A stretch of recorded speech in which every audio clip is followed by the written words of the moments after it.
जगत गुरु तत्वदर्शी संत रामपाल जी महाराज बताते हैं, सतलोक में प्रत्येक भक्त के पास पुष्पक विमान है।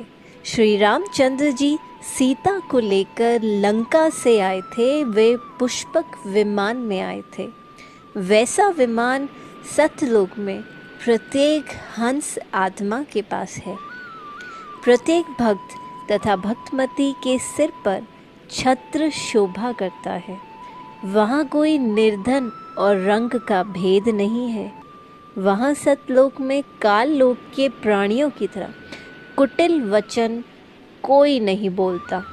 सदा अमृत जैसी मीठी बोली यानी भली भाषा में बोलते हैं। उस लोक में आलस निद्रा नहीं है। बहुत सुखी हैं, बहुत प्रेम से रहते हैं। परमेश्वर कबीर जी के सतलोक में सर्व सुख है। जिनके पास सतनाम है वो उस लोक में स्थायी निवास प्राप्त करते हैं। जहाँ हमारा नलका था वहाँ पे पहले पौड़ियाँ नहीं बनी थी, उधर की साइड ईंट रखी हुई थी 2-3, उस पे गुरुजी ने पैर रखा। उस ईंट का रंग बदल गया, सोने जैसी चमक आने लगी उस ईंट में, और पौड़ियाँ बन गई, बहुत लंबी पौड़ियाँ बन गई, बहुत ही ज्यादा लंबी। उसमें भी इतना प्रकाश आ रहा था पौड़ियों में, मैं बड़ी हैरान थी। मैं कहीं सोने की है कि किसकी है। मैंने पहले पैर रखा, मेरे को डर लग रहा था। मैं क्या पता नहीं कौन सी चीज से बनी हुई है। पहले मैं पैर रख के मैंने पीछे हटा लिया, मैं क्या पता नहीं कौन सी चीज से बनी है। फिर मैंने हाथ लगा के देखा, उसमें जो मैंने वो चीज छुई थी, अभी तक मैंने किसी भी ईंट को छुआ, वो चीज अभी तक मुझे दिखाई नहीं दी है। मैंने गुरुजी कहते हैं नहीं बेटा, डरने वाली कोई बात नहीं है, जब तक मैं साथ हूँ बिल्कुल मत डरना। फिर महाराज जी ऊपर पौड़ियों पे ले गए मुझे, चलते गए, फिर स्वर्ग लेके आए महाराज जी। स्वर्ग में मुझे घुमाया महाराज जी। गुरुजी कहते स्वर्ग में घुमाया मुझे। फिर स्वर्ग में जब घूम रहे थे हम, महाराज जी को तो मुड़ने लगे। मैं हैरान है कि मैं क्यों उड़ रहे हैं महाराज जी। फिर मैं कहा महाराज जी मैंने भी उड़ना है। महाराज जी कहते फिर आ कोशिश कर। मैं कोशिश बहुत देर तक कोशिश करी, लेकिन मैं उड़ नहीं पाई। फिर गुरुजी नीचे आए, गुरुजी कहते ला हाथ पकड़ा, मैं तुझे अब उड़ाता हूँ। फिर गुरुजी ने उड़ा दिया मुझे पूरी आसमान में हम उड़े। बादू स्वर्ग सारा देखा हमने। स्वर्ग में पहाड़ थे, बहुत कुछ था स्वर्ग में। स्वर्ग घूमा हमने सारा। फिर मेरे को स्वर्ग घूमते घूमते मैं थक गई। मैं कहा मुझे तो भूख लग रही है गुरुजी, मुझे कुछ खाना है। गुरुजी कहते क्या खाना है आपको। मैं क्या मेरे को ना सत्संग में कई दिनों से मैं आ रही हूँ, सत्संग मुझे खीर नहीं मिली, मुझे खीर खानी है। गुरुजी ने ऐसे हाथ करा, इस साइड खीर की कटोरी आ गई और इस साइड अमृत जल आ गया जो इधर मिलता है बोतलों में। फिर पहले तो गुरुजी ने मुझे खिलाई, क्या खाओ बेटा आप। फिर मैंने खाई। फिर मैंने कहा गुरुजी अब आप भी खाओ। फिर गुरुजी ने खाई, फिर हम दोनों ने खीर खा ली। फिर महाराज जी ने मुझे अमृत जल दिया। फिर हमने अमृत जल पी के फिर महाराज जी गुरुजी कहते चलो चले। मैं क्या कहाँ के नर्क देख के आते हैं। जब मैं नर्क में गई, मैं क्या महाराज जी मैं अंदर से नहीं देखूंगी, मैं ऊपर से देखूंगी कैसा हाल है नर्क में। गुरुजी कहते कोई बात नहीं, ऊपर से देख लेना आप। जब मैंने ऊपर से देखा, इतना बुरा हाल हुआ पड़ा था नर्क में, बहुत बुरा हाल हुआ था। नर्क देख के मेरे होशोवास खुल गए थे। मैं क्या मेरे पिताजी बताया करते थे नर्क में वैसा ही सब कुछ है ना। नर्क में इतनी बुरी तरह आत्माओं को मार रहे थे ना, बहुत बुरी तरह। मैं वो बातें अब सोचती हूँ ना, मुझे बहुत ज्यादा रोना आता है। मैं क्या गुरुजी ऐसे काल के जाल में हम आगे जहाँ में हमें नर्क में घुटना पड़ता है, काल हमें खाता है। गुरुजी कहते चल, गुरुजी को जब देखा आत्माओं ने, गुरुजी को कहते बचाओ परमात्मा, बचा ले परमात्मा। पर परमात्मा वहां से घूम के स्वर्ग में दोबारा आ गए। गुरुजी कहते मैं कैसे बताऊं इन्हें। गुरुजी कहते मैं रोना आता है जब इंडिया ऐसे चिल्लाते हैं कि जबरदस्ती खाना खिलाना वो नहीं खा रहे, फिर भी खिला रहे हैं, वो इतनी बुरी तरह मारे हैं। मैं कहा गुरुजी अब सतलोक कब लेके जाऊंगी आप मुझे। गुरुजी कहते अभी मेरे पास टाइम नहीं है, रात को 10 बजे चलेंगे। मैं क्या गुरुजी अभी क्या हो गया, कहते टाइम नहीं है बेटा, अब रात को 10 बजे चलेंगे। फिर मैं क्या गुरुजी ठीक है। फिर गुरुजी मुझे वापस घर ले आए। फिर मैंने अपनी मम्मी डैडी को बताया। मम्मी कहती कोई बात नहीं, इसमें रोने वाली बात क्या है। फिर गुरुजी फिर रात को फिर आए दर्शन देने वास्ते। मैं बाहर वाले कमरे में सो रही थी, अंदर गुरुजी प्रकट हुए थे। फिर गुरुजी अंदर देख के आए थे सारा घर, कह रहे कहाँ सो, फिर मेरे को आवाज मारी कि कोयल उठ। फिर मैं उठी, गुरुजी कहते बाहर की सो रही, अंदर सोना था। मैं कहा गुरुजी यहाँ पे वहाँ पे गर्मी लगती है, अंदर यहाँ पे ठीक है। गुरुजी कहते कोई बात नहीं, अंदर सोया करो, कूलर अंदर लगा लेना। मैं कहा ठीक है गुरुजी। फिर गुरुजी कहते चलो अपन सतलोक घूम के आते हैं। फिर हम सतलोक गए, वैसी पौड़ियाँ बन गई, वैसा ही स्वर्ग देखा, वैसे ही हमने नरक देखा। इतने जब हम काल को देखा था ना, काल को दिखाया महाराज जी ने, इतने दूर खड़े थे, जितना हिसार से बठिंडा दूर है ना, इतनी दूर खड़े थे हम। फिर भी ऐसे लग रहा था जब हम बिल्कुल पास खड़े हो काल के। इतना बड़ा काल था, बहुत ही बड़ा काल था, जितना अपना फेस नहीं है उतना उसकी आंख ही आंख है। इतना बहुत बड़ा था, उसका मैं अनुमान नहीं लगा सकती वो कितना बड़ा था। वो जब हम उसके पास चलते गए वो बड़ा होता चला गया, बहुत ही बड़ा हो गया। फिर एकदम फिर गुरुजी उसके ऊपर से पैर रख के चल गए। फिर जब वो कालों से भूंज के आत्माओं को खा रहा था ना, तब गुरुजी को दिखा के खा रहा था, ये देखो मैं तेरी आत्मा को कैसे खा रहा हूँ। वो आत्माएं सारी चिल्लाने लगी गुरुजी बचा लो मुझे, गुरुजी बचा लो। परमात्मा वो रोने लगे, उसके पर काल के सामने नहीं रोया महाराज जी ने। हम आगे गए तब महाराज जी रोने लगे, कहने मैं कैसे बचाऊं इन सब को, क्या भक्ति करी इन्होंने, कुछ भी नहीं करा। फिर महाराज जी कहते चलो पद सतलोक घूम के आते हैं। फिर हम सतलोक में गए। सतलोक में गुरुजी ने मुझे खेत, दूर से ही हमें खेत दिखाई देने लगे थे। मैं क्या गुरुजी वो क्या है? गुरुजी कहते वो खेत है। मैं क्या है खेत है?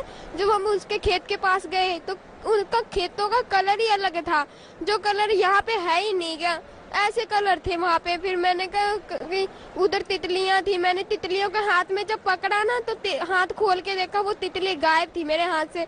मैं कहा ये तितली कहाँ गई? फिर देखो ऊपर वो उड़ी जा रही, वो रंग बदल गई फिर से दोबारा। मैं कहा गुरुजी ये क्या हो गया? गुरुजी कहते यहाँ पे ऐसे ही है। फिर हम और आगे गए, फिर वहाँ पे हमने पहाड़ देखे, मानसरोवर देखा, हमारा खुद का घर देखा हमने।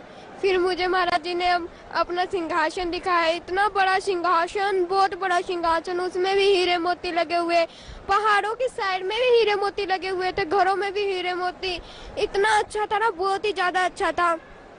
गुरुजी तो सिंहासन की तरफ जाने लगे। मैं कहा गुरुजी आप कहाँ जा रहे हो? गुरुजी कहते मैं तो अपने सिंहासन पे जा रहा हूँ। मैं फिर मुझे सतलोक कौन दिखाएगा? फिर गुरुजी कहते कोई बात नहीं, आपको सतलोक कोई ना कोई दिखा देगा, आप आगे जाके देख लेना। फिर गुरुजी जब सिंहासन की तरफ जा रहे थे, गुरुजी को मैंने दूर से देखा, वो जब सिंहासन पे बैठने लगे एकदम आसमान में उड़ गए। फिर उनकी जब उड़े तो उनका शरीर जब नीचे वापस आए तो उनका शरीर अलग था, उनका शरीर बहुत ही अलग था, बहुत ही ज्यादा। मैं कहा हाँ ये कैसे शरीर महाराज जी का हो गया? मैंने पास में जा ही नहीं पा रही थी, इतना प्रकाश आ रहा था, बहुत ज्यादा प्रकाश आ रहा था। फिर मैं तो सतलोक घूमती। फिर मैं सतलोक जब देखने लगी, मेरे को डर लग रहा था। मैं क्या सतलोक में पहली बार आई, मुझे कुछ पता नहीं। फिर मुझे ना जाते जाते रास्ते में मुझे आत्मा मिल गई एक। वो आत्मा में इतना रौनक थी, इतना प्रकाश था, बहुत ज्यादा। उसका जो शरीर था वो अलग था, वो ना स्त्री थी ना पुरुष था, कुछ भी नहीं था, पता ही नहीं चल रहा था वो स्त्री है कि पुरुष है, कुछ भी पता नहीं चल रहा था मुझे। फिर वो कहते आप सतलोक में पहली बार आए हो? मैं क्या हाँ मैं पहली बार आई हूँ। वो कहते चलो फिर आपको सतलोक दिखाएं। मैं कहा हाँ चलो। फिर हमने सतलोक पहले पैदल से ही देखा, पैदल में हमने घर देखे, मैंने खुद का घर देखा, घर देखा, मानसरोवर देखा, सारा पैदल वाला देख लिया। फिर वो कहते चल वाहन में घूमने चलते हैं। मैं कहा वाहन में आप गिर नहीं जाएंगे? वो कहते नहीं गिरते। मैं वाहन में पहले तो मैं बैठ गई। जब वाहन उड़ने लगा, पहाड़ों के बीच में से जा रहा था, मेरे को तो डर लग रहा था। मैं गई हाँ ये पहाड़ों के बीच में से जा रहा, लगता मैं तो आज जाऊंगी, मरूंगी मैं तो आज। मैं बहुत ज्यादा घबरा गई थी। मैं कहीं पहाड़ के बीच में से लेके जा रही हूँ, मुझे तो डर लग रहा है ऊपर से। फिर वो आत्मा पूछने लगी आप डरो मत, यहाँ मृत्यु जन्म होता नहीं है। फिर भी मैं होश, आपका शरीर अलग है, मेरा शरीर अलग है। वो कहती कोई बात नहीं, नहीं होगी मृत्यु जन्म। फिर मैं का विश्वास है नहीं मुझे इतना। वो कहती चल मैं विश्वास दिलाती हूँ। फिर उसने पहाड़ों के बीच में से ही ले गई। मैंने आंखें बंद कर ली। मैं कहा आज तो मैं गई। जब आंखें खोल के देखा मेरा शरीर में एक भी खरोच नहीं आई थी, थोड़ी सी भी चोट नहीं लगी थी। मैं बड़ी हैरान। मैं कहा यहाँ पे सच्ची मृत्यु जन्म नहीं होता। यहाँ तो सच्ची जो चीज पृथ्वी में नहीं है वो चीज यहाँ पे है। न मृत्यु है न जन्म है। हमने सतलोक ढूंढा। मैं कहा फिर वो कहती है अब तू कहाँ जा रही है? मैं कहा मैं तो गुरुजी के पास जा रही हूँ। क्यों? मैं तो गुरुजी से कहूंगी कि मुझे तो अब यहाँ से जाना ही नहीं है। फिर गुरुजी के पास जब मैं गई, गुरुजी बैठे थे। कह रहे क्या हुआ सतलोक देख लिया? मैं कहा हाँ। अच्छा है? मैं कहा बहुत बहुत ज्यादा अच्छा है। फिर गुरुजी कहते चलो अब नीचे चलना है। मैं कहा नीचे कहाँ? क्या पृथ्वी में जाना है? मैं कहा मैं अब नीचे नहीं जाऊंगी किसी भी हालत में। क्या जाना तो पड़ेगा बेटा, ऐसी बात नहीं है, आपको जाना तो पड़ेगा। वो कहते इंटरव्यू देना है आपको। मैं कहा कोई बात नहीं, इंटरव्यू मैं कभी और दे दूंगी, मैंने तो यहीं रहना है। फिर गुरुजी कहते भक्ति कौन करेगा? पिछली भक्ति से तू आ पाई है सतलोक। मैं कहा मैं माला सतलोक में ही ले आती हूँ, यही कर लूंगी मैं सिमरन। गुरुजी के हंसने लगे। गुरुजी कहते हैं तू माला यहाँ लेके आएगी? ऐसे नहीं हो सकता, ऐसे तो फिर सारी आत्माएं आ सकती है यहाँ पे माला लेके। फिर भी तो अगर तू माला लेके फिर भी आ भी गई तो फिर तू भक्ति कैसे करेगी? मैं क्या कर लूंगी मैं गुरुजी। फिर गुरुजी कहते ऐसे कैसे भक्ति करेगी? तू पूरा दिन तो सतलोक में घूमती रहेगी, क्या तू भक्ति करेगी? भक्ति में तेरा मन ही नहीं लगा करेगा। मैं क्या हाँ। कहते देख ले अगर तूने भक्ति थोड़ी सी भी करी नहीं ना भक्ति, तो तुझे भी काल वैसी खाएगा जैसे उन आत्मा को खाता था। मैं कहा नहीं नहीं ऐसे थोड़ी ना खा लेगा मुझे। फिर वो कहा नहीं ऐसे खा सकता है, खाने में क्या गए। मैं कहा चलो ठीक है मैं नीचे चली जाती हूँ। जब मैं वापस महाराज जी फिर कह रहे चलो नीचे जाना है। फिर मैं कहा ठीक है मैं आ रही। फिर जब वो मैं जा रही थी नीचे आ रही थी वापस, तो मेरी जो फ्रेंड थी जो मिली थी मुझे आत्मा वो कह रही थी अब कब आएगी? मैं क्या आऊंगी, पक्का आऊंगी, अब की बार मैं हमेशा के लिए आऊंगी। वो कहती अच्छा पक्का ना, फिर अब मैं यहाँ पर रोज घूमा करेंगे। मैं क्या हाँ। वो कहती पक्का आएगी ना? मैं क्या हाँ पक्का आऊंगी, 100% आऊंगी। फिर वो कहती अच्छा। फिर हम वापस नीचे आए। नीचे मैंने अपने मम्मा डैडी को बताया। मम्मा डैडी कहते ये क्या तू सतलोक घूम भी आई, हमें बताया भी नहीं। मैं क्या मम्मा ऐसी बात नहीं है, आप भी किसी दिन जाओगे। बुढ़िया भक्त समाज को क्या संदेश देना चाहते हैं आप? भक्त समाज को मैं यही संदेश देना चाहती हूँ कि आप संत रामपाल जी महाराज जी के शरण में आए और नाम दीक्षा लेके अपना कल्याण करवाए। मुझे पता है कि नरक में क्या हाल हो रहा था और काल कैसे भूंज के खा रहा था। मैंने सब अपनी आंखों से देखा है, ताई करके मुझे पता है कि क्या हाल हो रहा था, काल कैसे खा रहा था दिखा दिखा के, गुरुजी कैसे रो रहे थे, मुझे सब पता है। इस दुनिया में सिर्फ पूर्ण परमात्मा सिर्फ एक ही है जो इस दुनिया में आ चुके हैं। आप इनके शरण में आए और अपना कल्याण करवा ले, नहीं तो कोई पता नहीं।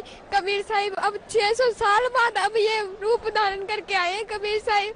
अब समझ लो अगर इसके बाद कब आएंगे। ये गोल्डन चांस है, इसको अगर तुमने जीत लिया ना फिर तुम अपन हमेशा हमेशा के साथ लोग रह सकते हो। अगर ये गोल्डन चांस तुमने छोड़ दिया तो कभी भी तुम रह नहीं सकते। जी धन्यवाद आपका, बहुत बहुत धन्यवाद।